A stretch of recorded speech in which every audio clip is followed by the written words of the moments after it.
BBC Breakfast turned tense as a Labour minister was left red-faced on the consequences that comes with evicting asylum seekers from their temporary accommodation.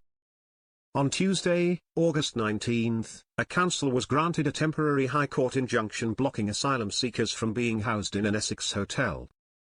The injunction was sought by Epping Forest District Council to stop migrants being placed at the Bell Hotel in Epping, which is owned by Somani Hotels Limited.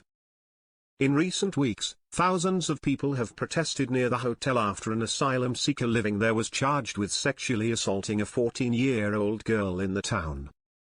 On Wednesday, August 20, hosts John Kay and Sally Nugent welcomed Security Minister Dan Jarvis onto the show to learn where these migrants could be relocated to.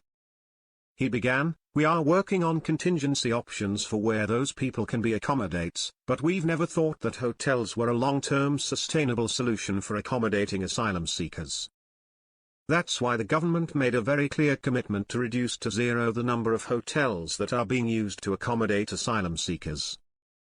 Under the previous government there were something like 400 hotels in use, now we've driven that number down to 200, in part because we've very significantly increased the effectiveness and the speed of the asylum decision-making process. But clearly we'll have to look carefully at the legal decision that's taking place in this case and come up with a contingency option and do that quite quickly." John was quick to correct the politician on his earlier statement about halving the number of hotels being used to house migrants across the UK. He pointed out, "Just to be clear for our views though, the number was about 400, it has come down to about 200, but it was down to 213 when you came into power, so you've hardly brought the number of hotels down at all in the last year."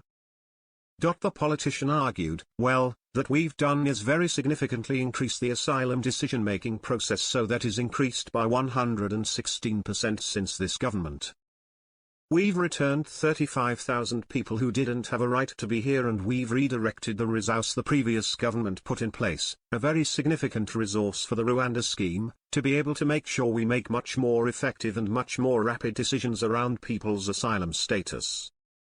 BBC Breakfast airs weekdays at 6 a.m. on BBC One.